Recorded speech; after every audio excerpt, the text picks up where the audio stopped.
It was 6 in the morning.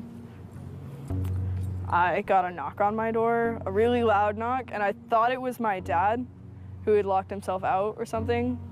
So I opened it, and it's the LED flashlights and the really obnoxious bulletproof vest and the dragging me out into the cold when I'm in my pajamas. That was not fun. They seemed pretty shocked by the sarcastic, belligerent, angry teenager that they dragged out of bed that day.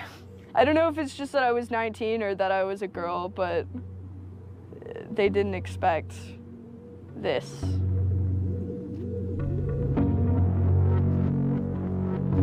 "10,000 angry kids, whoever they are, they scared the shit out of some people those days.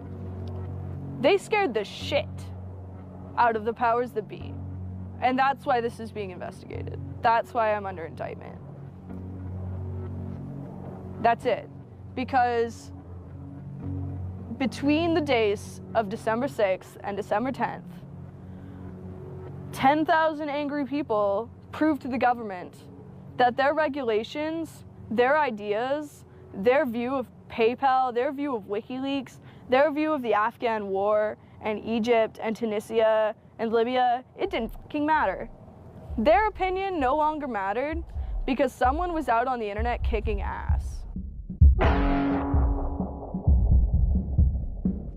The computer hacker group Anonymous is claiming tonight that it took down the website of the Federal Appeals Court in San Francisco this afternoon.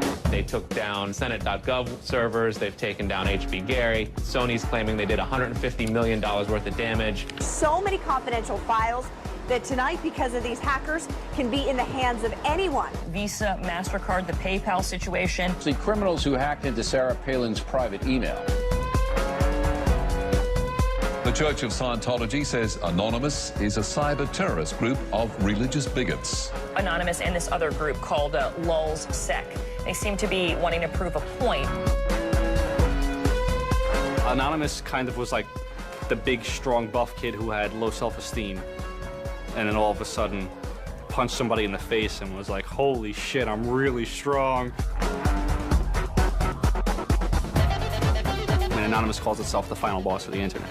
And sometimes it proves to be really fucking true. If you are going to violate the freedoms of the internet, you certainly better watch the fuck out. They are kind of the rude boys of activism. There's a real rough edge to them, which I think also is one reason why they garner so much love and hate from people, too. They represent a certain sort of chaotic freedom. Individual, young, nameless, faceless folks are having geopolitical impact. I mean, it's both exhilarating to realize that and terrifying to realize that. It kind of depends on how that power is wielded. We are legion. We do not forget. Expect us.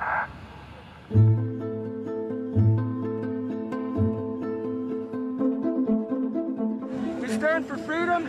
We stand for freedom of speech, the power of the people, the ability for them to protest against the government, to right wrongs. No censorship, especially online, but also in real life. We have members throughout society and all stratas of it worldwide. Yet we have no leadership. It's one voice. It's not individual voices. That's why we don't show our faces. That's why we don't give our names. We're speaking as one, and it's a collective. Good timing. I would love to live in a country where the government fears its citizens and not the other way around. But right now, plenty of anonymous actors are in hiding because of fear of reprisals by the government. I've been called many things. There's unpatriotic. That we're just a bunch of children sitting in our parents' basement. I got called a terrorist sympathizer. We've been called kids, we've been called cyberbullies, we've been called hooligans, and, you know, sometimes those words aren't entirely unfair, but this is a serious political movement. No one, you know, in the general public really seems to get it. What they don't seem to get is that the ability for Anonymous to be everything and anything is its power. Anonymous is a series of relationships, hundreds and hundreds of people who are very active in it and who have varying skill sets and who have varying issues they want to advance and who are collaborating in different ways each day. They're a little bit like a prism or kaleidoscope. They've got many different facets and many different sides. Of course, when you spend enough time with them, you start to get a sort of feel or texture that's not just random, right? Yet it's very multifaceted, very rich, which does span from the quite lighthearted to the very, very serious. Bob Dylan had a line in a song just saying, to live outside the law, you must be honest. They might do something which isn't technically correct, maybe it's not legally correct, but they're doing it for purposes that in their minds at least are ethical. People who know what they're doing, who share an ethos, who have a commitment to exposing and humiliating the man, who have a very low tolerance of lies and what they perceive as evil on the part of overweening power structures. They share information, they share tools and techniques, and they are currently having a very good time. The hacker culture, as we know it, really sprang from one place. It was MIT, and it was specifically the people in the Model Railroad Club, the Tech Model Railroad Club. Hacking originated as humorous pranks. When the guys at MIT put a Volkswagen up on top of the dome of the building, and people woke up and saw the car up there in the morning, or they measured a bridge by the body lengths of somebody. I would say his name was Brian, and discovered the bridge over the Charles River was, 822 Brians. These are funny things. That's where hacking originated, and it migrated into engineering and computer communities. It's witty, it's pranks. Basically, Microsoft and Apple both got their entire start off computer crime. Bill Gates stole pretty much all of MS-DOS. Steve, Jobs, he was creating boxes to defraud the phone company, I always saw hacking as implicitly political. Hackers, whether they're conscious about it or not, whether they're explicit about it or not, make a statement about how we should treat information. And some years after my book came out, one of the people I wrote about, Richard Stallman, got very publicly and explicitly political about open software, and he believed that software should be free. Free as in freedom, not free as in beer, as he put it there. Behind it, whether misguided or not, there's a political impulse. Hacktivism was a term coined by a group called Cult of the Dead Cow.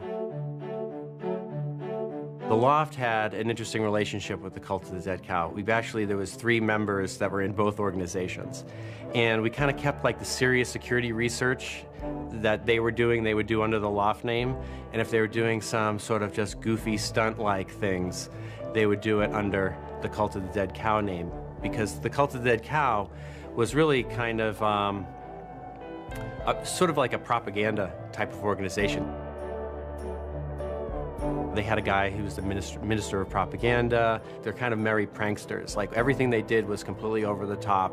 They would dress up like Mr. T sometimes. They would do rap songs at DEF CON, like a rap performance. One of the guys there, I think his name was T-Fish, short for Tweety Fish, coined the term hacktivism because he saw one of the things his group was doing, which he called hacktivism, was writing software that people in other countries could use to communicate securely, even if their government was spying on them.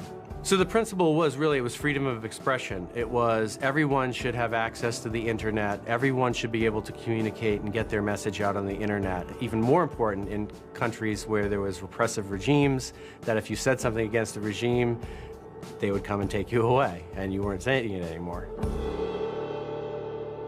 A good place to start are with what has often been called virtual sit-ins, which use the tactic of a denial-of-service attack.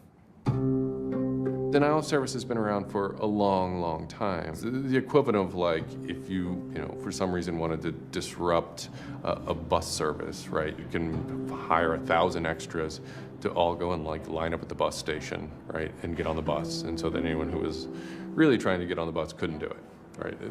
It's as simple as that. When you stop trying to visit, website goes back up, no permanent damage. And this tactic has been used by a number of different groups. Probably the most famous is the Electronic Disturbance Theater. Another really interesting case happened in Germany, where a group of activists got together who wanted to protest the fact that the airline Lufthansa were using their planes to deport immigrants, and they would take down the site. And in fact, eventually the German courts ruled that this was a legitimate form of protest. From airport security to subway bag checks, there's no question it's a new world post 9/11. It's worse now for humans post 9/11 because intrusion and surveillance, which is always going to be misused by those who can misuse it, has created a different kind of society in which freedom to move unobserved is a privilege only of the rich. Privacy is a privilege only of the rich. Hackers see the technology giving them sanction to buy that privileged exclusion as well. Intrinsic to the technology is the power to self-transcend and get out of the hump of the bell curve and move forward to a par with the masters of society and do battle with them on an equal level playing field. That's activism. Anonymous grew out of what's known as 4chan. Essentially, this is just a website where people can upload images and you don't actually give your name. It's just sort of anonymous. When you look at 4chan, you're often surprised because it looks like a site from like 1995 or something. The idea is very simple. You post a comment and you post a picture. And you can post under your name or anonymously. And it's separated into boards about particular topics. So there's topic on anime, there's topic on weaponry. There's like a 4chan board for origami, and you just upload interesting pictures of origami. And then there was a group called the B board, which essentially was for like anything goes. The first time anybody goes on B, it's kind of an instant revulsion. Because there's never a time that you go on there where you don't see something horrible. That instantly puts off a lot of people. The idea is post something that can never be unseen. Half of the posts on B are there specifically to make people not want to come back to B. Have you ever read Lord of the Flies? 4chan, and especially B, is Lord of the Flies. Except some of them aren't 16 anymore, they're just allowed to act 16. It's what you get when people are allowed to express themselves with absolutely no restriction whatsoever. It's the kind of sum of human imagination when people can get together and think together without any limits or parameters. It's the most vile, disgusting, and funny thing on the internet.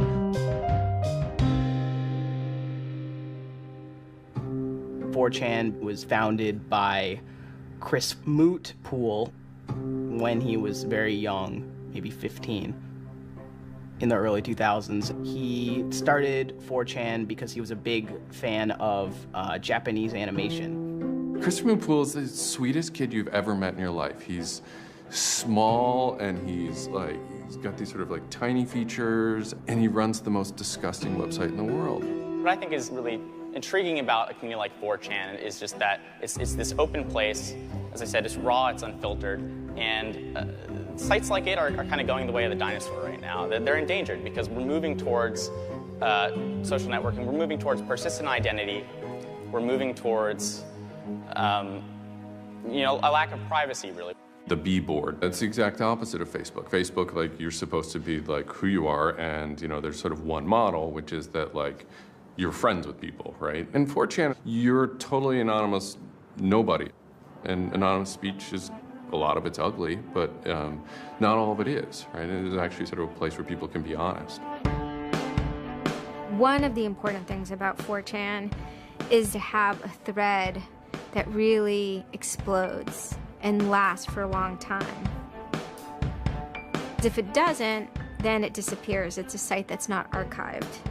So it creates conditions for anything that grabs attention at some level. And so humor and grotesqueness as a result are quite good for that. I'd rather just be referred to as anonymous, I guess, in any interviews, because I have some docs out on me. 4chan's just where I went to. I grew up on it and I lived there. That's just what I did for fun. It takes a thick skin to enjoy it. But, you know, as long as you're not offended, you'll occasionally come into something really cool or really creative on 4chan. I think the most interesting thing about it is how you can watch memes evolve. You'll see something posted one day, and then a week later it's got 50,000 derivatives of it. A meme is basically just an idea. It's kind of like a gene, but in the realm of the idea. A lot of the great internet memes that we all know and love, you know, lolcats, right? You know, little cats doing funny things, and then they have, you know, Icon has cheeseburger, right? All that stuff seems to start in this like petri dish that is 4chan b-board.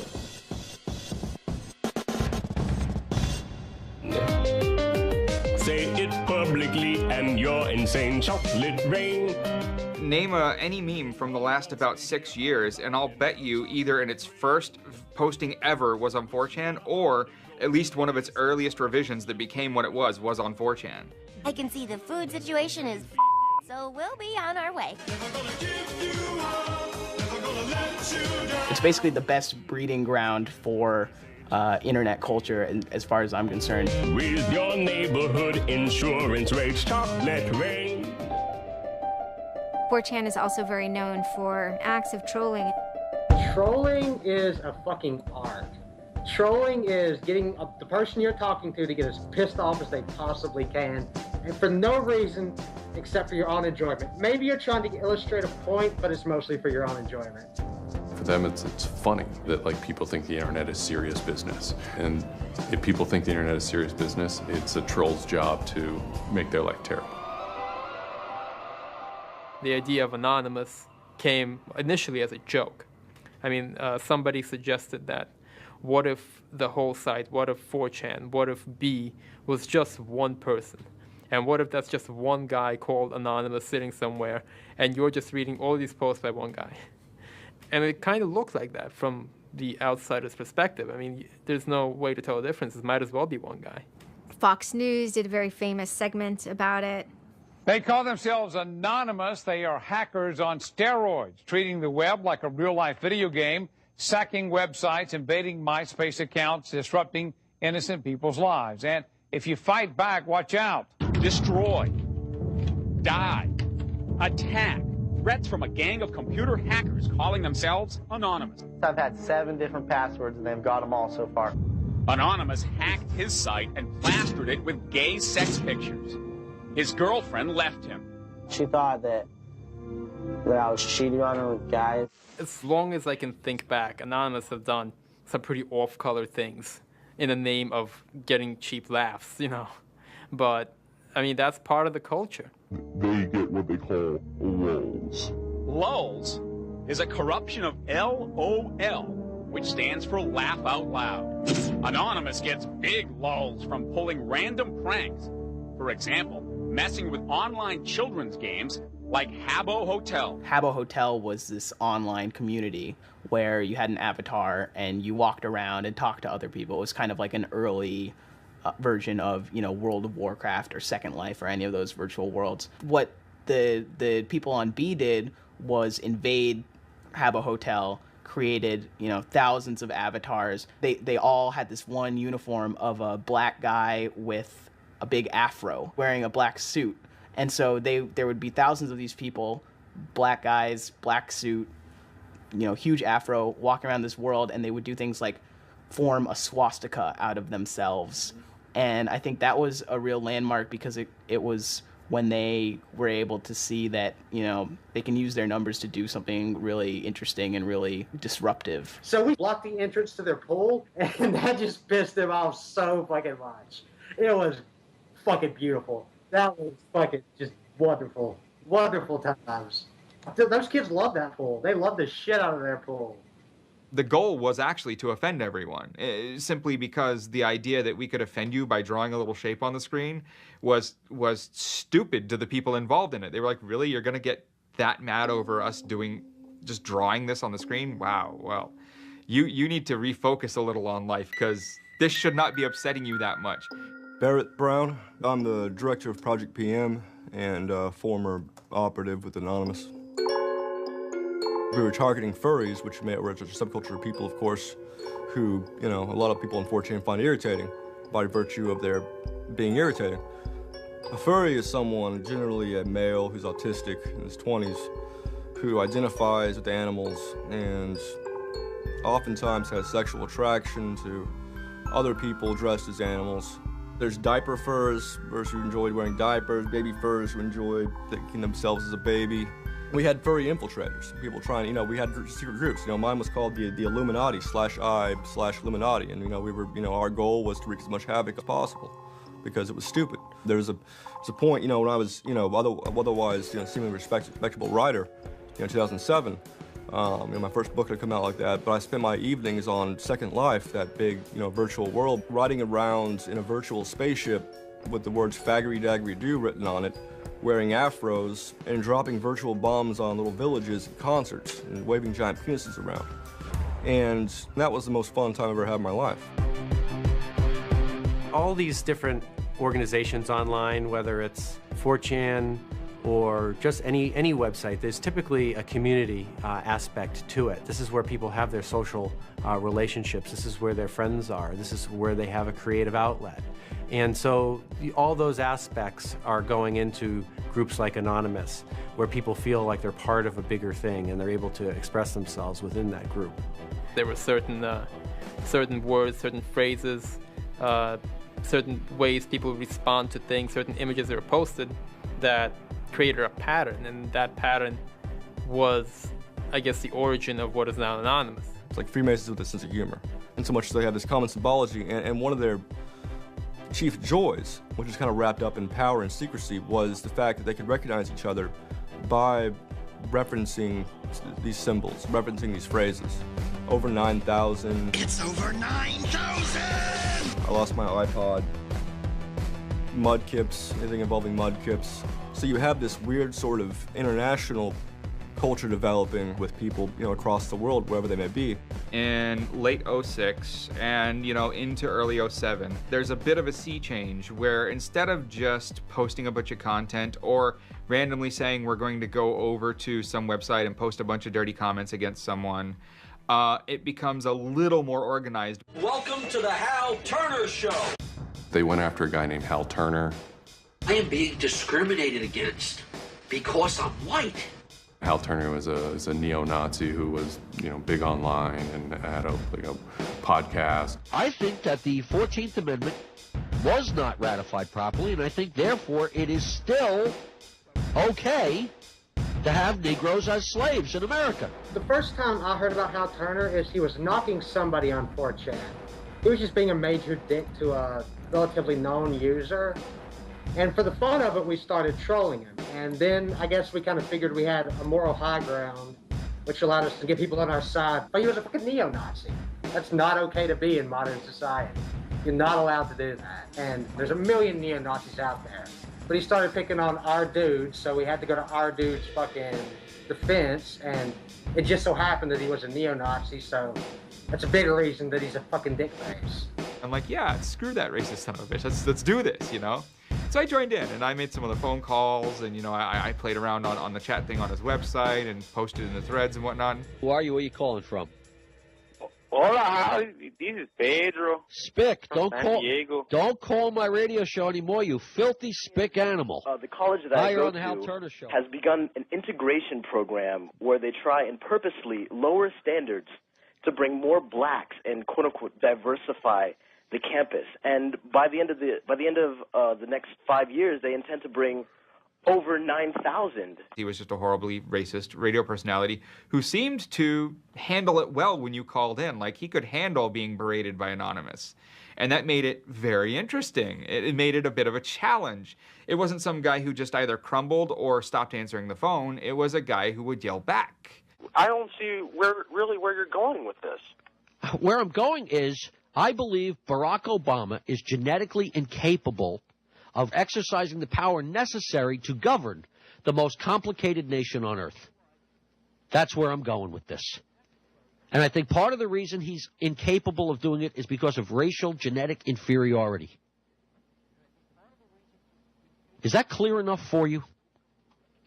No, you changed the subject again. Wait a second, you asked Hal Turner me... wasn't the first, like, actual person that, Anonymous had caused trouble for, but the circumstances ended up being significant. They DDoS'd his website, stuff like that, costing him thousands of dollars, bandwidth fees. We DDoSed him, which is overflowing his server with packets and fake information. And then we kind of trolled him in real life. We sent countless pizzas to his house. We signed him up for escorts on Craigslist. We sent a bunch of pallets of industrial materials to his house, which he ultimately had to foot the bill for. And basically we destroyed his ability to pay for his radio show, and that took him off the internet. He was super pissed. And then they ended up getting some real hackers to help them out. Like, this wasn't sort of pranks. They actually were able to get into Hal Turner's private servers and his mail servers and find some interesting emails that he was serving as an FBI informant, which, if you're a right-wing neo-Nazi, is not a good thing to be. And obviously him being an FBI informant, and also his reaction, his sort of douchebaggy reaction to the raids, damaged his credibility within the white nationalist scene, which is a shame. Hal Turner's gone. He's been prosecuted by the feds for threatening judges. It wasn't supposed to be different, but it ended up being different. People who observe Anonymous see this group called Anonymous going after this white nationalist and say, oh, hey, look, Anonymous must be some kind of activist organization. So by virtue of those people joining Anonymous, Anonymous becomes more of an activist organization. What follows is a period of confusion and anger in which, the original Anonymous people, the sort who want to keep Anonymous as this nihilist, little, ridiculous group, are upset that now, that the most terrible thing on the internet is now becoming a force for good all of a sudden. Anonymous has never been about getting media attention or getting all of this attention towards it. It means a community, a pretty sometimes insular community that just kind of kept to itself, made jokes and made content. But that was, of course, changed completely. Just turned completely on its head when Chinology started. Anonymous began to become less of just a culture, people who wanted to perform pranks, and more of the internet's first army. I'm Mike Vitale, and my handle is Seth Dude. Now, this is January 2008. Anonymous is strong now. We're not a little dinky fucking group anymore. This is millions of people worldwide, and we're watching. And then Scientology stepped in with a big target on its chest. A video came out of Tom Cruise. It was supposed to be like an internal Scientology video, talking about secrets of Scientology. Being a Scientologist, when you drive past an accident, it's not like anyone else. As you drive past, you know you have to do something about it because you know you're the only one that can really help. It talks about you're the only one who can stop, bad things from happening. And so this is kind of widely mocked online. It circulated like wildfire. There's nothing part away from me. It's just... People found it humorous and goofy. And the Church of Scientology went into their legal mode, and they threatened websites with lawsuits if they didn't pull down the video. Instantly, the Scientologists post a DMCA, Digital Millennium Copyright Act. And this is a way that if you own content, you can go to video sites, upload sites, and have your content pulled when someone uploads it illegally. So Scientology's always at odds with the internet, always trying to legally bully people out of fucking them over on the internet. They always did that. And then here they are trying it again, but you know what? Anonymous saw that, and they said, oh, you guys just fucked around badly. You're trying to censor our internet. Are you trying to take a joke away from Anonymous? You don't do that. What these people did, in this case, these Greg Hausch and these other people, was they decided, we can probably harness Anonymous in this case and target Scientology. A few Anons, a few people on 4chan posted, hey, we should grab that video and post it on a few other sites. And I was one of the people in that thread talking about it. And we got the original source of the video by reaching out to the person behind the accounts and everything. We start posting it. The surprising thing was how fast they were DMCAing them on every site. It looked to us like they must have direct contact with the lawyers and the team who actually pulls videos at all of these sites. It was minutes and these things were falling down. And we're like, holy crap, that's messed up. What followed was this term called the Barbra Streisand effect. And this video as they're attempting to suppress it, went everywhere. Like, everywhere you look on the internet, you were gonna stumble upon this video. Actually, Gawker, the site that I work for, was, I think, the first one to put it on the website, and we got in a huge legal battle with Scientology, who wanted us to take it down.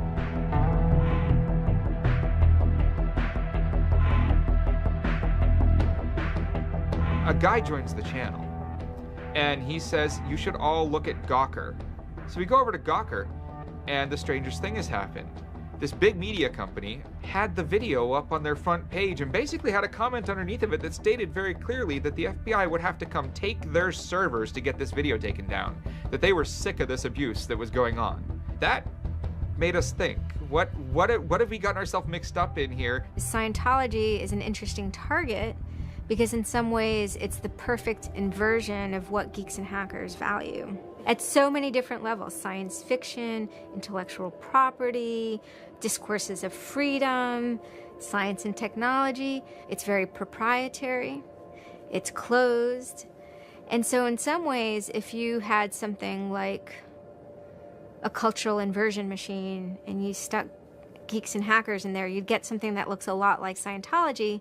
So it's quite offensive, and there's a real pleasure in attacking your perfect nemesis. We're just such polar opposites, with them being secretive and us hating secrets, and them being so inclusive and us being, anybody could say they're anonymous, and most importantly, how fucking self-important they were. They thought they were fucking untouchable. They thought that they were like their own little church mafia and shit, And Anonymous will, it's like a play toy now. We're gonna make you guys look stupid as shit.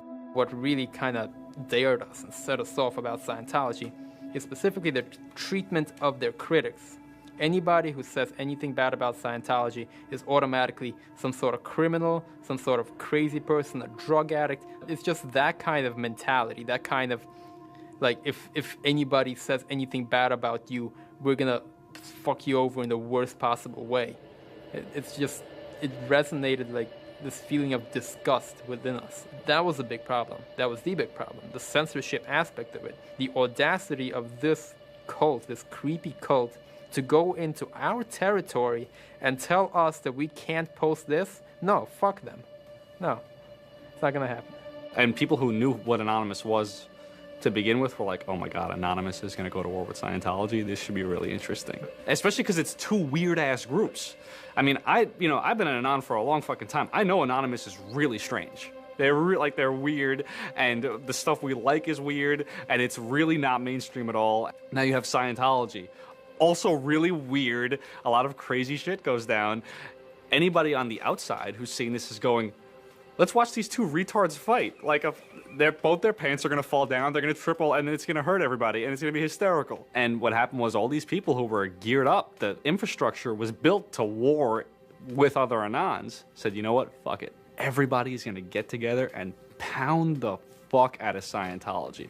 And then that's when 4chan kind of reared into action, really reared into action. And they started to troll the Church of Scientology. And this took the form of pranking the Dianetics hotline, ordering pizzas. Every fax number we get, we're sharing them all. Every number we get, we send black pieces of paper on a loop until we sold their ink. I go to call them on the phone, and it's busy. And that's their main fucking Dianetics hotline. Their Dianetics 800 number, you can't get through because Anons have completely fucking clogged it and just probably saying stupid shit. The whole idea was just you call them just to keep them on the phone. What's an Elron? How do I Dianetics my face? They were not expecting that, and they couldn't handle it.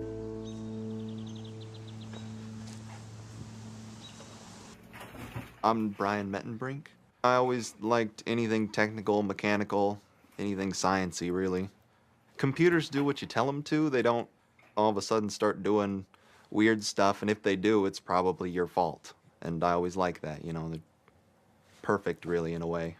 I had just gone to 4chan just on pure happenstance, and I saw a post about the Scientology thing, and I started looking up stuff, and I'm like, oh, this is actually for a decent cause. I think I'll, do this. You started seeing all the stuff in B, and I saw the stuff in B then. Everyone's going to DDoS Scientology. Everyone's going to bandwidth rape them. Anonymous Members have developed a distributed denial of service attack tool called low orbit ion cannon, which is taken from a computer game. Low orbit ion cannon is what's called an end game weapon in Red Alert.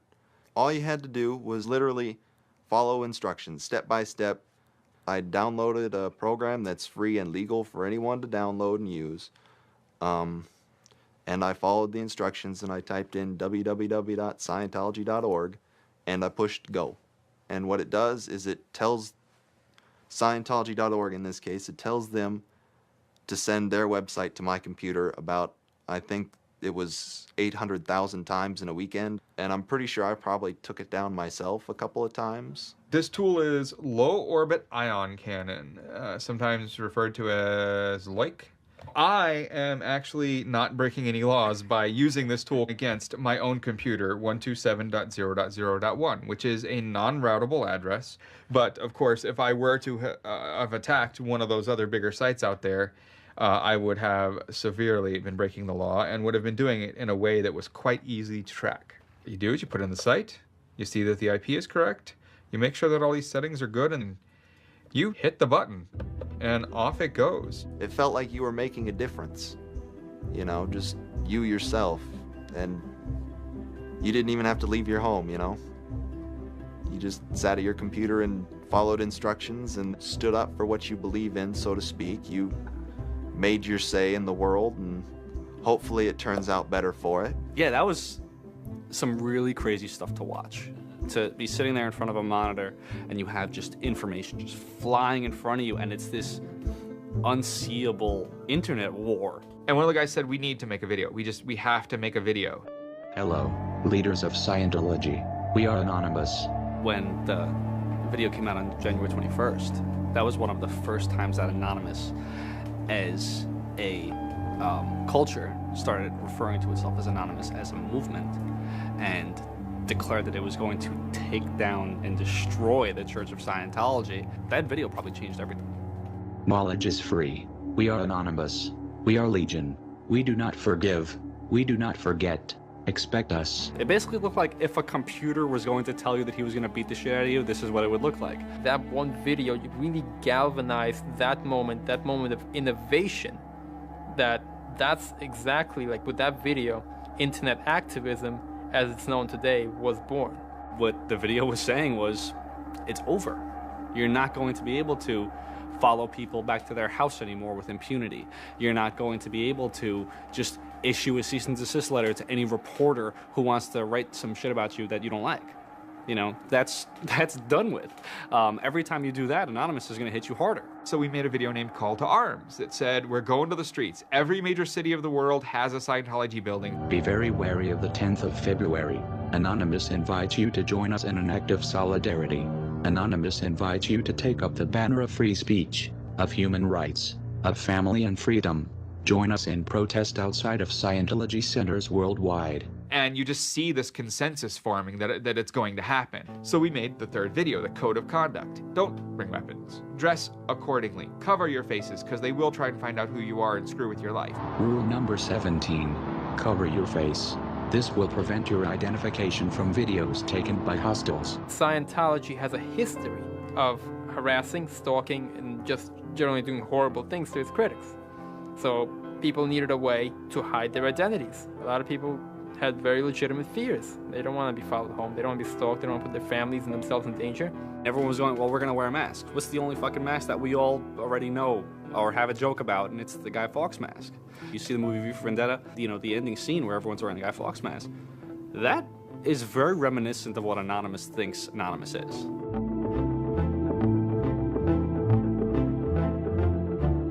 We wanted to represent anonymity in some way when it moved into real life. I think that the Guy Fawkes mask was one of the most natural things to happen. It is the idea that none of us are as cruel as all of us. You have this massive crowd of people who are anonymous that is going to fight against a bigger thing and win. Even after watching the video, it's like, yeah, this is great, but who's actually gonna do it? Who's gonna step up? Are people actually gonna get out of their house? And I guess we were really affected by the stereotype of of that whole community, they're being internet nerds, that too afraid to leave their mom's basements. I figured maybe 15 nerds from every city somewhere might show up and wear their masks at a building for a while and leave. No one thought that they were going to come out. This is me on the way there. I haven't slept. I'm very fucking tired. And I remember going to the park that day, and it's really fucking early in the morning, which I thought was a bad idea. And I'm smoking a cigarette, and I'm looking around like, where the fuck is everybody? There's nobody here. So here I am, sitting in Bryant Park, waiting for the other announcers to show up. I remember thinking like, oh fuck, like, am I gonna be the only one in the park? Am I gonna walk to Scientology with fucking 6 or 7 people? Which totally defeats the entire purpose of this, because now they could single me out, you know? Then I get up and I start walking around and I see there's a lot of green balloons over there for some reason. On the other side of the park, there was like fucking 200 people. There was Guy Fawkes masks everywhere. And I'm like, holy shit, this is huge. There's a fucking lot of us. That's pretty good. I had no idea how many Anons there were until we started moving. And it just fucking got bigger. I remember walking through Times Square, and everybody in Times Square was an Anon. Like, and you know, this is like a fucking 1,000 person per like fucking minute foot traffic area. And everywhere I'm looking, I'm seeing fucking Anon symbols. It was fucking wild. It was really wild.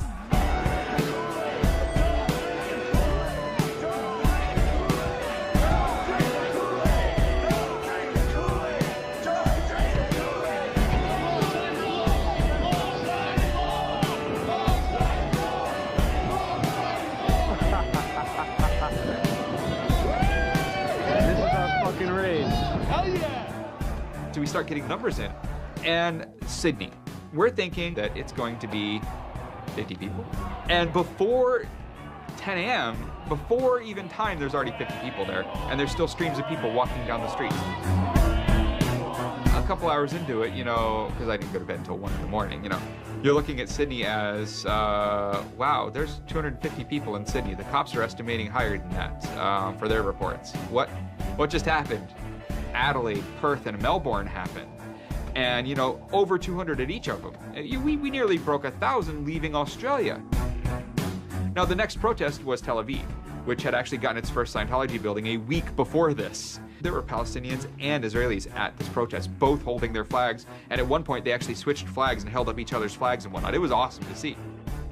I call our guy in London, Britanon, and I say, hey, what's going on there? And he's like, did you just get out of bed? I said, yeah, I haven't even turned on the computer. I just figured I'd call you.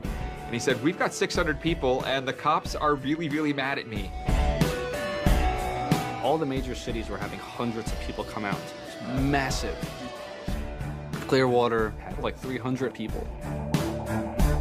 I don't think anyone beat out LA. I think LA had over 1,000 people.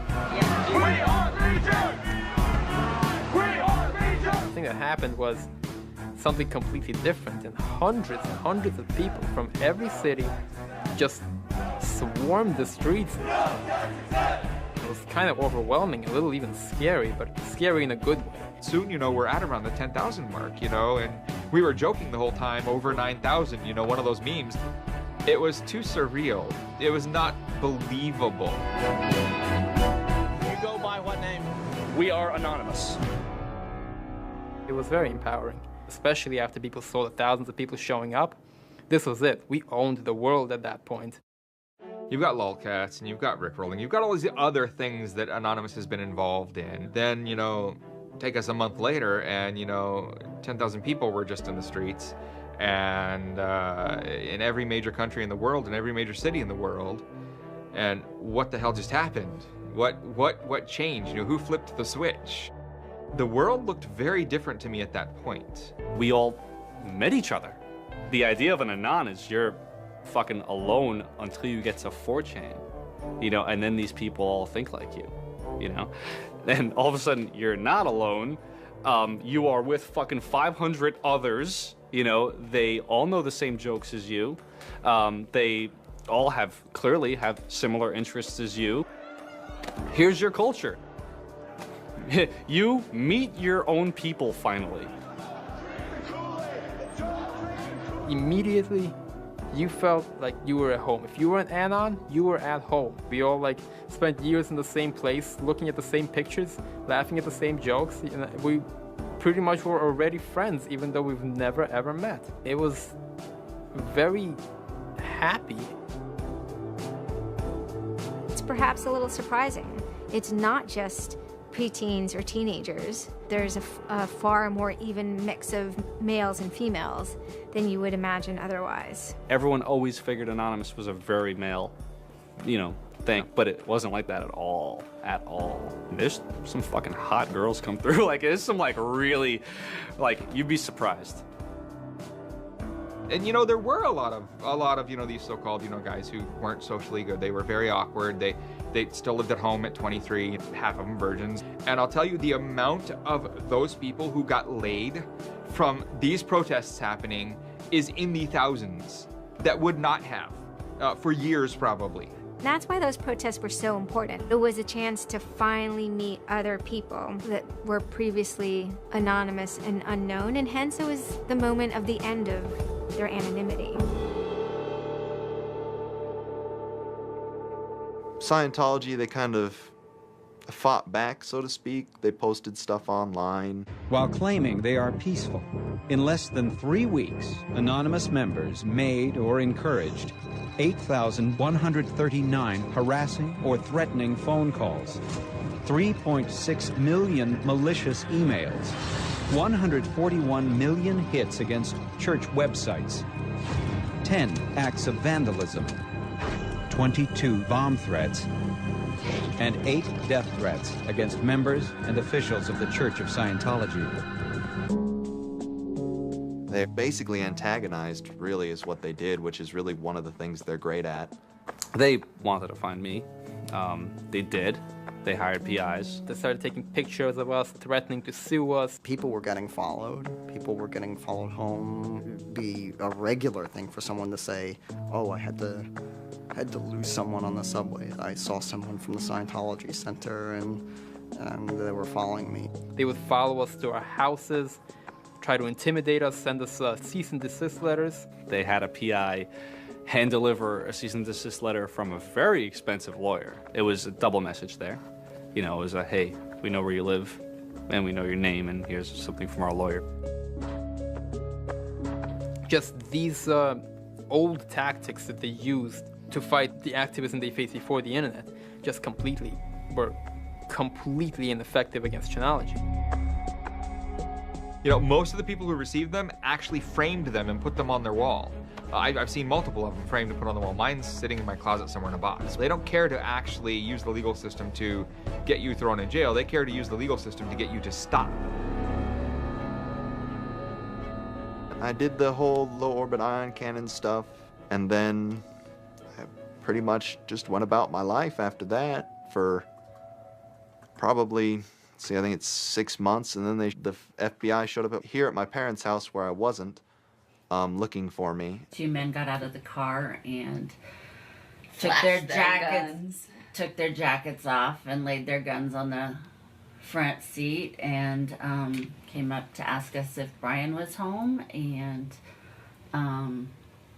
explained that they were the FBI and they were looking for Brian, and I've never been so scared. And then my parents directed them to where I was living. And they showed up and said, I'd like to have a friendly conversation with you. And I had the worst friendly conversation of my life.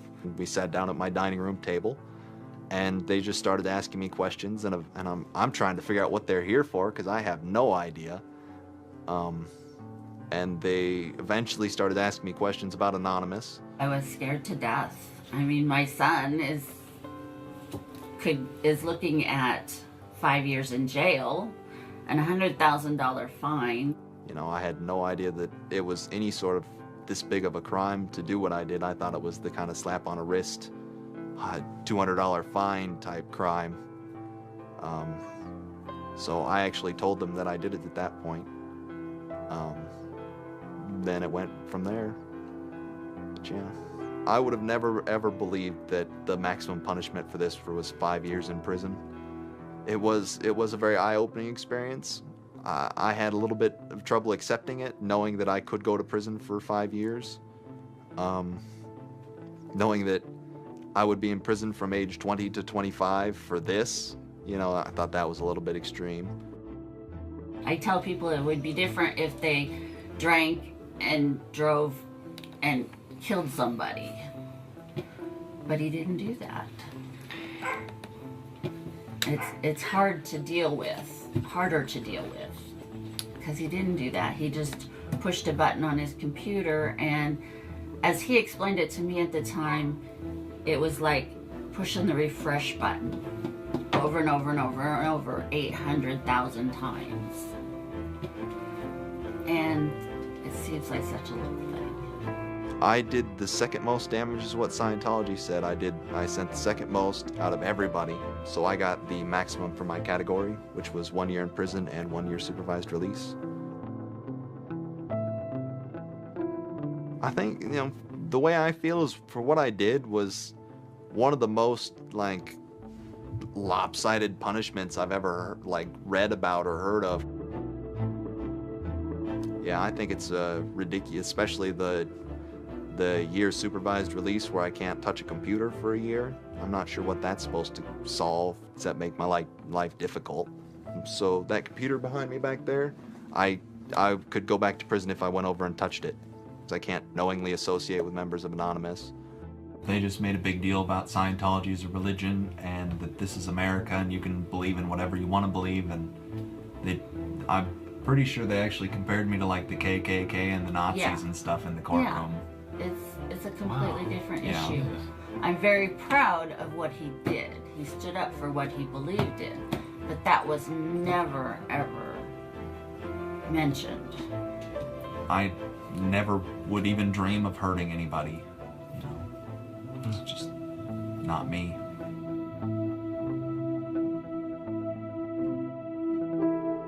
Prior to Anonymous, critics of the church still had to be very, very careful because of the aggressive lawsuits that were launched against academics, journalists, and other critics. I would say that era is over. And Anonymous, more than any other sort of intervention, is probably responsible for that change. This actually caused a decent rift in Anonymous. There was one big group, significant group of people who would say, this Chanology stuff, it's cancer, it's awful, it's bad, it's just bringing attention to us that we don't want. The trolling isn't happening, we're not getting our jollies. Like, now this is all really serious and moral and somber, and like, well, you know, that's not what I signed up for, that kind of thing.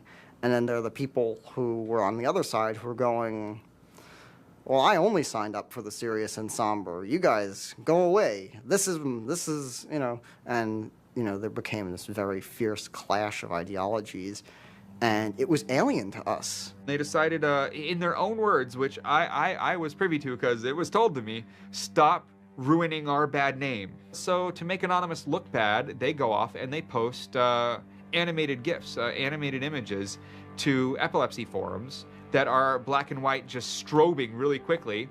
So any of the epilepsy people on these support forums see it and they fall off their chairs, you know, in seizure. You start hearing this term moral fag. If you're not out there making epileptics have seizures, then you're doing it wrong. So you're a moral fag. Which is what I am, a moral fag. Those who want to use Anonymous as, you know, as a tool for good in some sense, rather than just doing what we used to do, which is distribute video games. One Anon said it well once. There is no leader.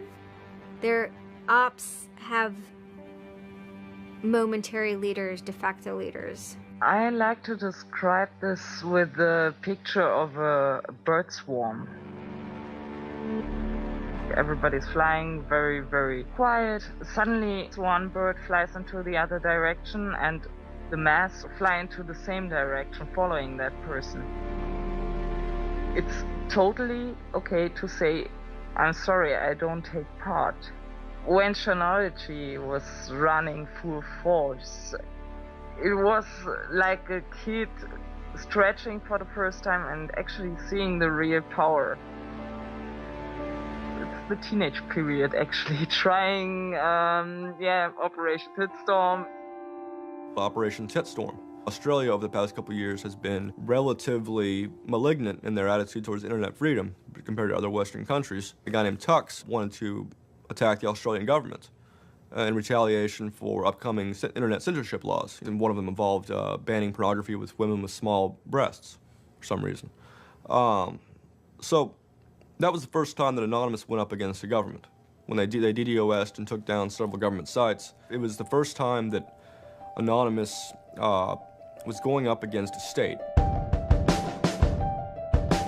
If you had asked me all throughout 2008 and most of 2009, is the politics of Anonymous always going to be sutured and hinged to the Church of Scientology?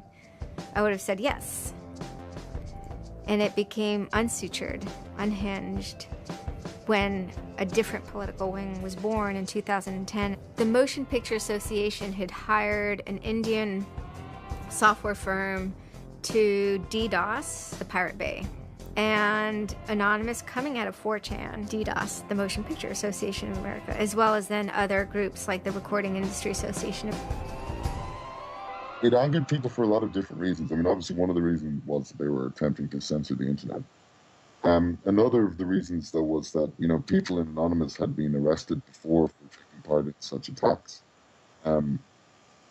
Say on the Church of Scientology and other targets that there had been before. I think there was a big sense of the hypocrisy in it. This was the moment a kind of networked kind of architecture was born, where there was a different node that was unrelated. Some people crossed over, and they were connected by aesthetics and by ethics, and yet this was a different ship that was sailing.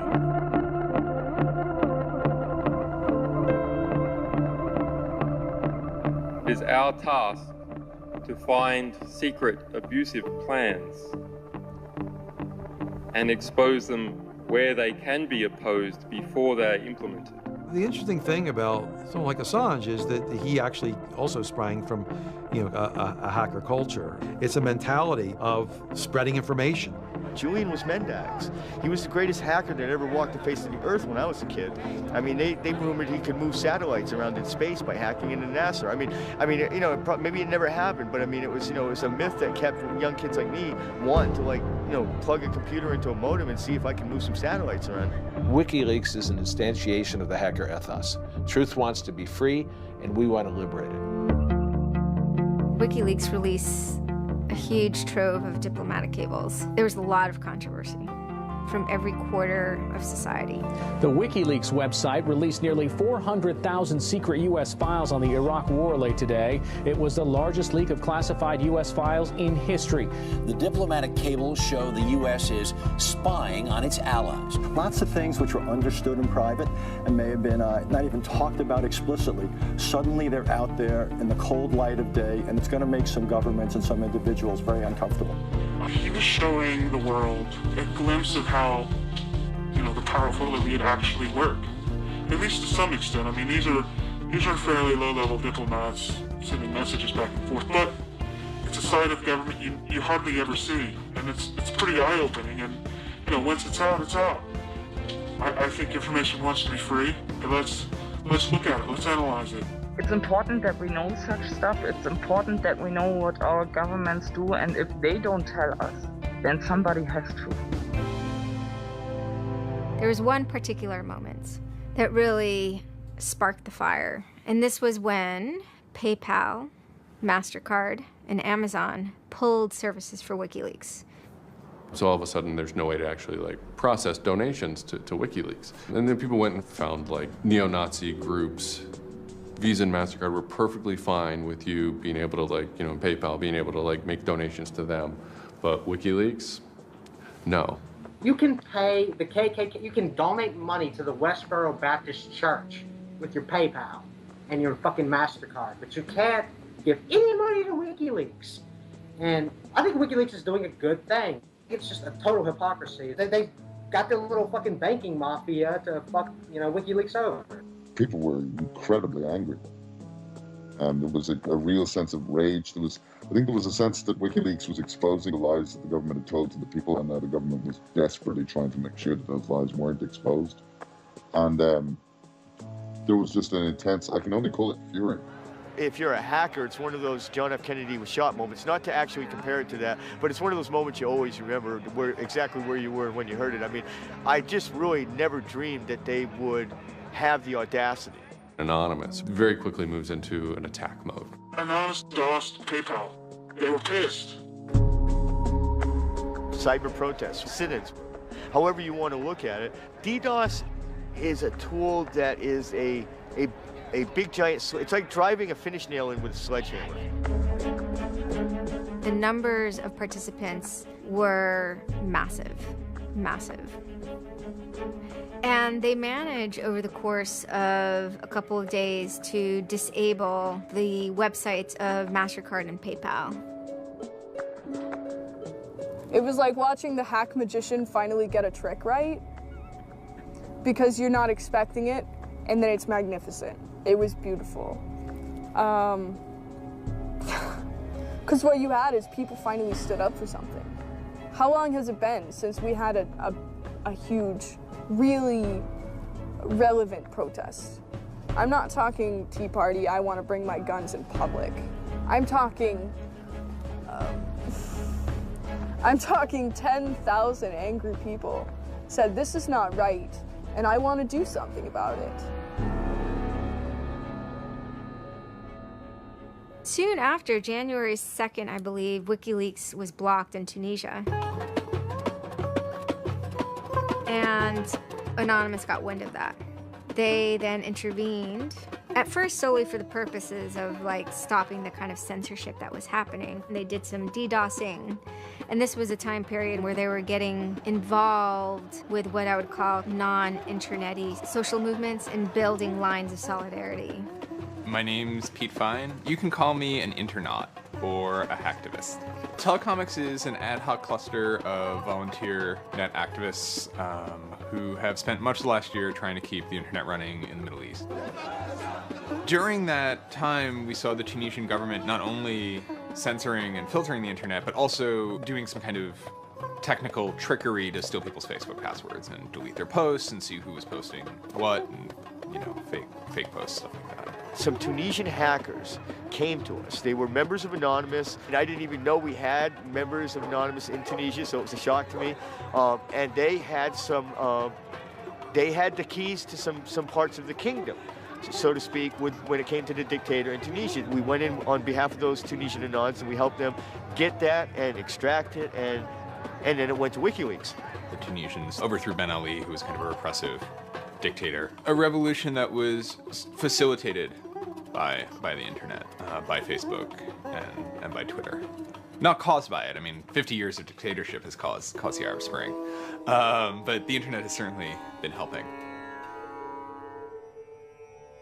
There's a video where they are thanking us for being involved, holding up a mask saying we were the only one who stood by their side.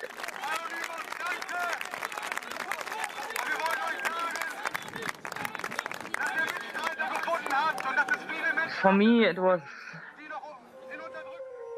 awesome to hear that and to feel the connection. The same group of hackers that target anti-WikiLeaks sites have now turned their attention to Egypt. In kind of the lead up to the Egyptian revolution, we would tweet on people's behalf. We would get people from Egypt who were unable to access Twitter on their own on our IRC network, and we would take reports from them and tweet them out using our account to kind of help them get the word out about what they were experiencing. Some of this shit is personal. And one of the things about the movement as a whole, when Egypt rolled around, is that Egypt broke us emotionally.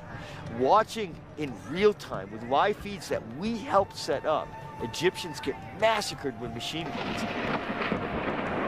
It was different, and I have never in cyber activism wept before. It's never bothered me like that. It's never been able to touch me the way Egypt touched me. It was fucked up that we were watching people killed for no reason other than leaving their homes, that these people had every right to freedom, that they had every right to choose their government. And then January 27th, January 28th rolls around, and the Egyptian government starts shutting down the internet. I mean, just for the whole country. The whole country. There's this fantastic traffic graph that you can see the traffic coming out of Egypt, and it looks like, you know, like this. Just totally stops.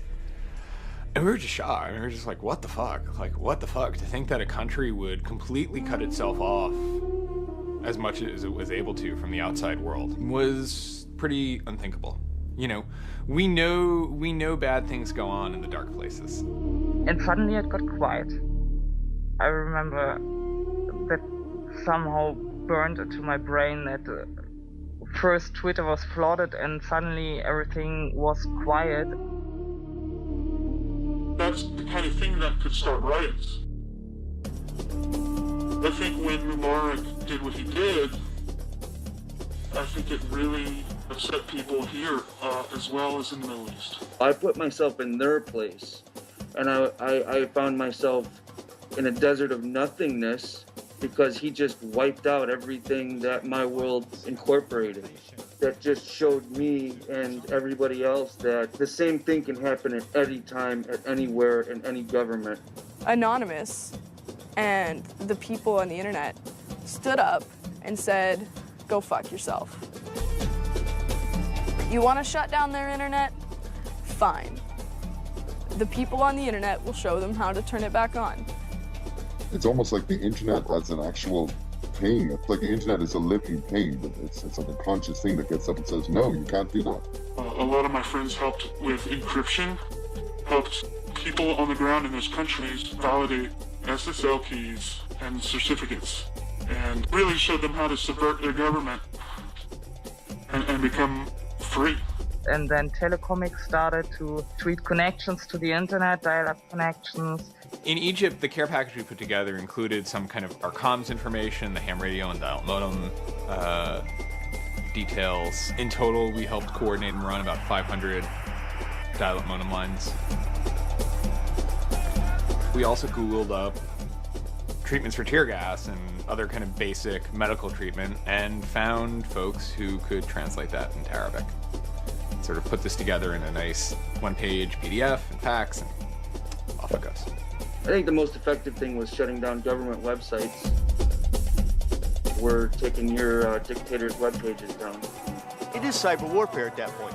When you're dealing with a dictator like that that's killing people, all the gloves are off. We are going to not just take your websites offline, we are going to destroy your every communications. We are going to wreck you like a nation state would wreck you. In Cairo, Egypt, the crowds are shouting and screaming.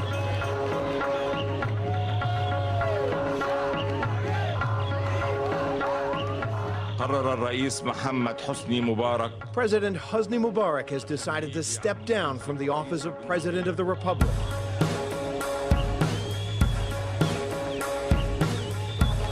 When Mubarak left, it was a hell yeah moment.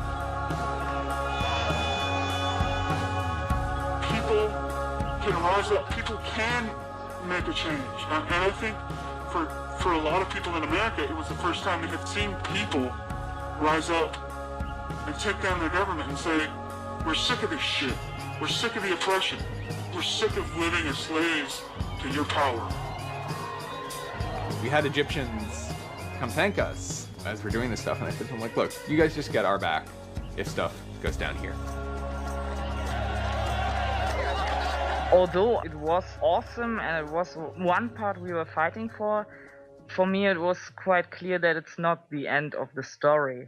That it's not suddenly changing into rainbows and nine cats or whatever, but that we now have to watch even more.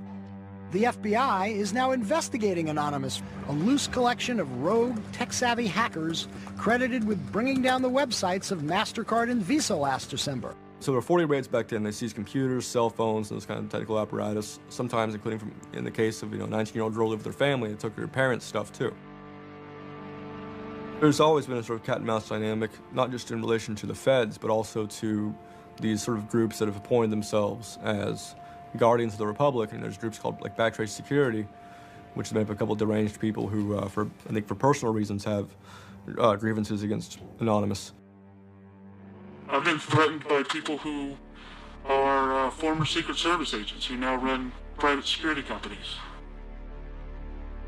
Suddenly, on February 5th, a Financial Times article comes out that we all see. And it's quoting this guy named Aaron Barr, who's the CEO of HP Gary Federal, which is an intelligence contractor. And Aaron Barr is telling his Financial Times journalist, Joseph Min, that he's been secretly monitoring the AnonOps server where all this is going on, and has done so for several weeks, and using his own custom brand of information operations techniques, has managed to identify the alleged leadership of Anonymous, including 25, quote, lieutenants, unquote, some sort. We have to see this document. Everyone wants to know. We don't need to destroy him. We don't need to destroy his company. We just need to see the document, and we'll decide what comes next after looking at the document. So they get it. It was unbelievably easy to get into that network. And my name was on there as a screen name, and Greg Hausch was listed there by a screen name. The fact of the matter is, what he told Financial Times was everything he told them was demonstrably untrue, and very much hilariously so. He had to be shut up. It had to be proven to the world that this guy was a retard and that his information was in no way valid. Now, to put that in hacker terms, Anonymous is a hornet's nest, and Barr said, I'm gonna stick my penis in that thing. In a mere 24 hours, he was owned, pwned completely by a small group of participants who basically went on a hacking rampage. Faster than you can say, get these hornets off my penis. Anonymous took down Barr's website, stole his emails, deleted the company's backup data, trashed his Twitter account, and remotely wiped his iPad. And he had just reached the Hammam High level on Angry Birds. The HB Gary hack brought about 70,000 emails. Probably the most important ones had to do with a proposal that HB Gary had already formulated. It was packaged up as a nice PowerPoint presentation, kind of act as privatized agent provocateurs, where they were going to discredit WikiLeaks. HB Gary was proposing submitting fake documents to WikiLeaks, and then when discovered as fake, the error could be called out and it would discredit WikiLeaks. Right. So, so there's a lot of specifics that I can't talk about. So let me try to answer that though in a general sense. Well, first of all, it's probably no surprise to anybody. I'm not a big fan of WikiLeaks. I think that the broad purpose of trying to get as much information, proprietary or classified information for the government, expose that, is an extremely destructive and dangerous purpose. As Julian Assange had a few months before noted that they had information on a major bank showing wrongdoing, and Bank of America somehow knew it was them. And the proposals involved for Bank of America and the WikiLeaks problem, they entailed conducting information war on WikiLeaks and its supporters, creating dissension within WikiLeaks, DDoS attacks. You also wanted to launch cyber attacks on WikiLeaks infrastructure to get information on document submitters. Well, one thing I guess I want to make sure is clear is, you know, none of those activities had actually occurred. You know, in business, there's, you know, when you start proposing or thinking about an idea, there's a brainstorming phase. And somebody says, well, what if, you know, what could we do? What's theoretically possible? Well, still, this was an idea. This was proposed. This was something that you thought about. Right. They also wanted to go on a campaign kind of targeting Glenn Greenwald, who's a reporter for Salon, who's an outspoken kind of critic of the government and supporter of WikiLeaks. It seems like you're trying to attack a journalist here. Yeah, and I don't want to talk too much more about Glenn Greenwald, but other than, you know, what I previously said is, you know, there was never an intent to attack journalists, not on my part. You know, nor I guess I should say I should generalize that and to say that, you know, I would never just outwardly attack a journalist, other than if I felt that there was a journalist in my mind that was acting unethically. That, you know, that is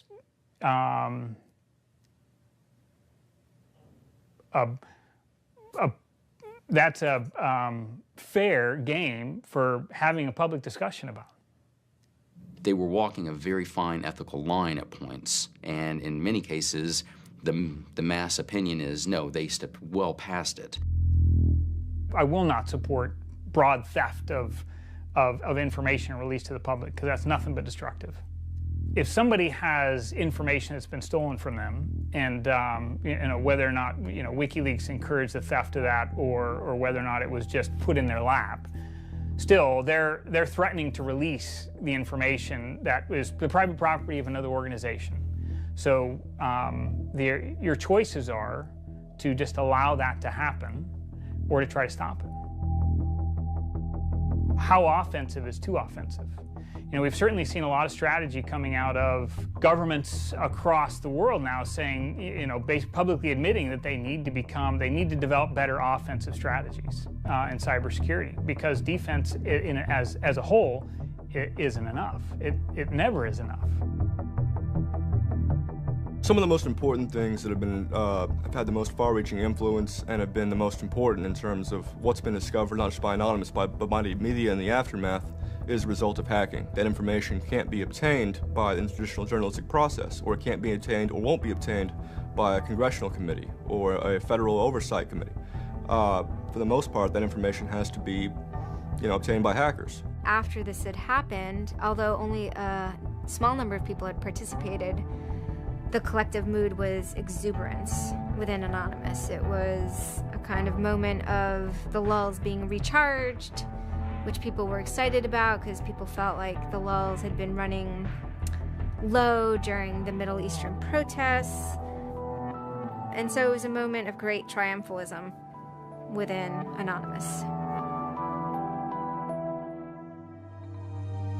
Anonymous is currently targeting Sony's website. We are doing this because Sony is currently suing people for making features the PlayStation originally had available to the public. It started off as a denial of service attacks, but then someone really broke into the PlayStation network and stole all the user accounts and all the credit card information. Sony has confirmed that hackers broke into its PlayStation network, exposing the personal information of up to 77 million users worldwide. Anonymous basically bent Sony over and had their way with them, and the consumers were the ones that also got hurt in the process. 2 months of people not being able to use the PlayStations, that actually had real hardcore end-user impact. If they break into a site and they pull back customer information, do they really need to disclose 100,000 customers? No. What they're doing could be done a lot better. When I say better, I mean better for the end user, for the customers, while still making a point. And then, kind of seemingly out of the blue, there was something by the name LulzSec that sailed into the seas. Well, LulzSec, it's sort of a group of a couple people, mostly from Anonymous, who, large part, were the same people who hacked HB Gary. And they decided to form this little group and just carry on operations sort of outside the purview of Anonymous for a while. They hacked whatever they wanted, they released whatever they wanted. It's almost like they had no rules. They just said, this is what we're gonna do. We're gonna stir up the cart, we're gonna get some trouble, we're gonna make some waves. And they did. What they did was they put on a play. Not high arts, not lowbrow either. It wasn't particularly, let's just say, grotesque. Their symbol was a kind of cartoon caricature of the Monopoly man with a monocle and a cigarette. There was a lot of iconography of boats and ships, pirate motifs, and then, of course, a cat. Chaos and mayhem. Right now, it's probably one of the right things to do. Some of the things LulzSec did in the court of public opinion were less noble. Private citizens were being doxxed, or the credit card numbers that could have been redacted. You could still make your point without actually, giving up people's personal details. So the court of public opinion swayed that LulzSec had crossed lines that maybe the previous manifestations had not. Collateral damage such as the release of docs and people's personal information who are just caught in the crossfire, really, of an anonymous confrontation, is something that a lot of anons don't really support. There was a lot of, infighting about it because their way, wasn't really our way. We will not attack the media. PBS's Frontline runs a documentary on mainly focused on Bradley Manning, the alleged leaker to WikiLeaks. And for a lot of Bradley Manning supporters didn't like it. They felt it was a little too psychologizing, right? It was like looking a little bit more like his personal life than like why it is he leaked the documents and what the documents actually meant. They hacked a website putting a story that Tupac and Biggie had kind of escaped the world of celebrity fame and attention and retired quietly and discreetly in New Zealand. Also, when they attacked PBS, that gave me the creeps, As a journalist, I'm not too thrilled with the idea of someone judging that we don't like you to write that. We don't like your reporting, so we're going to shut down your website. I'm uncomfortable with that. It could be me, and I could be writing something about a group that they didn't like. And, hey, I'm happy to sit and talk with them about it, but, don't shut my website down. This is obviously about freedom of speech, so attacking the press would be would sort of be a bit of a contradiction. So people always said, well, we shouldn't do that. And obviously LulzSec had a completely different agenda, so they had no problem doing it. You sort of saw themselves as going out there, breaking into like anything, everything, governments, corporations, police departments, largely for the same reasons Anonymous would. They went after Arizona for immigration policy, 50-day run, causing mayhem, havoc, and then, ended it. The computer hacking group, Lulz Security, has announced it's disbanding, saying it had achieved its mission to disrupt government and corporate organizations for fun. I call this whole thing the rise of the chaotic actor. It's not like the first time we've had hacktivism, but we're definitely seeing like a renaissance in it. And chaotic could be chaotic good, neutral, or evil. If you go back to the old Dungeons and Dragons charts. And some people see Anon-Ops initially, let's stick with Anonymous, as chaotic good. They saw Operation Payback, or they saw attacking Scientology, and they say that's good. It's like Robin Hood, right? Chaotic good. Outside the system, but doing something good. Other people saw Anon as chaotic evil, like the Joker. They just want to see the world burn and doing potentially irreparable damage. And the truth is, yes, it's the entire column of chaotic.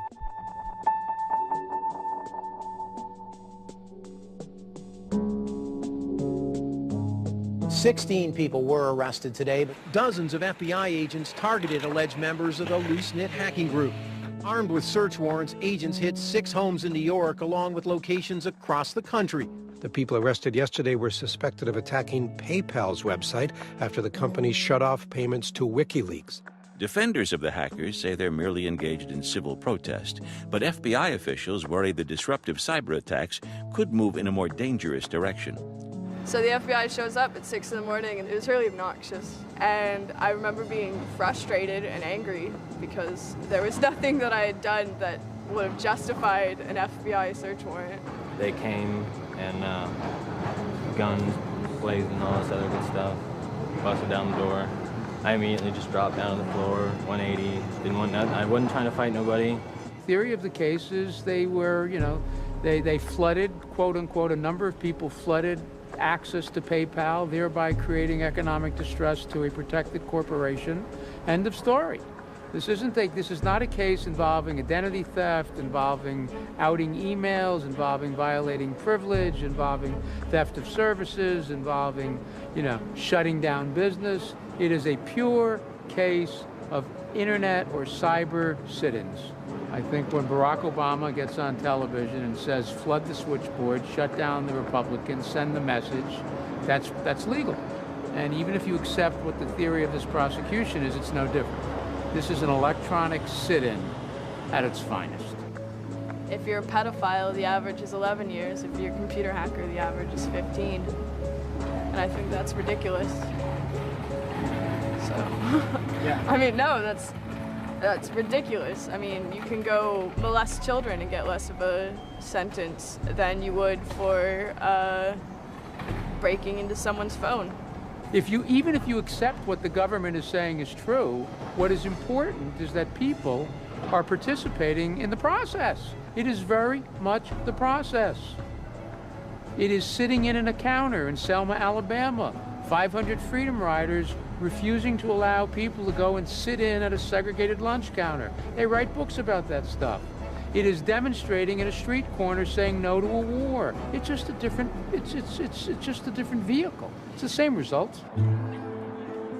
For 9 months I ran from my indictment, but they busted me. I went to jail, I bonded out, and then I held a news conference, you know, because as risky as that was and against my lawyer's advice, I wanted the world to know some fucking things about what's going on. I didn't want the feds to have the only voice in the dialogue. This document alleges that I am the notorious hacker activist known to the world as Commander X. I am Commander X. The indictment further alleges that I am in association with the global internet freedom movement known as Anonymous. And I say yes, I am immensely proud, humbled to the core, to be a part of the idea called Anonymous. You know, I would never compare myself to people like Gandhi or Dr. Martin Luther King, but they were one person, and they were willing to go out and change the world. And their messages live on every day, through everybody. And to not take the chance of having something like that to do is foolish. I only wish we had 50 million Mercedes. I feel a lot more comfortable as a guy getting towards the tail end of his career if there were more Mercedes. There's always going to be legal consequence when you decide to break the law. That comes with the territory. And it would be naive not to expect that. The question is whether the punishment will be proportional to the crime. And I suspect it might not be. People will be watching very closely to see how these cases proceed, on what grounds, and whether there's any room during the trials to think, especially of the denial of service attacks, as a legitimate form of protest. So much of our lives are now configured, at least in part, on the internet, so we better start thinking about how we claim parts of the internet as spaces that we can also protest in. This is the point in history at which you decide whether or not protesting is possible online. You can stand up and you can say freedom of speech extends to online. We have the right to not be monitored by our government because of our opinions. It's up to you. You're in the position of Huck Finn. Do you remember Huck Finn at the end of the book? He's told he's got to take that slave and give it back. Two things will happen if he doesn't. One, legally, he'll go to jail, because Jim is property. Two, he'll be damned eternally and burned in hellfire, because he's in an evangelical environment in Missouri. And Huck smokes his corncob pipe all night and thinks about it, and next morning he says, well, damn it, I'll go to hell then. In other words, he discovered that in order to be an expert at ethics, you had to transcend the legal and sanctioned religious appropriate truths of the day in order to access the meta-truth of both legality and righteousness. Well, hackers see themselves as Huck putting down that corncob pipe and saying, all right, I'll go to jail. All right, I'll go to hell, but I'm going to do the right thing. I suppose the question you really want to ask is, would I do it again? And honestly, after thinking about it, I felt that I did what was right. I had a belief, I still do, that what I did was the right thing, and hopefully someone got some good out of it. You know, I'd love to think that maybe I stopped someone from joining a cult. You know, probably wouldn't tell on myself next time, but you know, I don't think I would have changed a single thing other than the whole talking to the FBI thing. Just that little Yeah, just the little detail that kind of changed everything. Yeah. I'm angry. Occasionally I have small breakdown moments of terror, but I haven't stopped believing what I believed. I haven't stopped wanting to fight. I haven't stopped caring. Show me what democracy looks like! We got soul!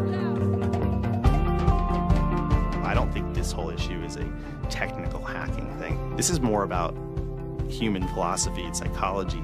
What's motivating us? Why is there so much unrest or disenfranchisement or anger that would lead people to want to take matters in their own hands and join these? Whether you think it's bad or not is irrelevant. It's not going away.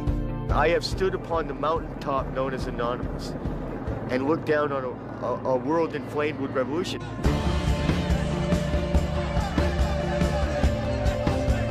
What can you say? Your spine tingles when you're at the cusp of history. When you're surfing, the waves of history, your spine tingles. There's a lot of people in Anonymous who feel very deeply and very sincerely about their contribution towards democracy around the world. And I think that's one of the main things that I'm most proud of about Anonymous. There are things that I'm not proud of about Anonymous, but we stand against censorship and we stand against oppressive governments, even our own. It's a very noble thing. If you have power in real life and you have money in real life, it doesn't fucking matter on the internet. What matters on the internet is your actual ideas, how smart you are, the quality of you. And when certain organizations, they want to extend their real life power onto the internet, it's not gonna fucking take because of Anonymous. And history teaches us that change simply doesn't come with flowers. It doesn't work. If they say I'm a criminal, damn, well, then I will be one. Anonymous is an evolving thing. It's like a phoenix. It might occasionally catch fire and burn to the ground, but it'll be reborn from ashes. It'll be reborn stronger.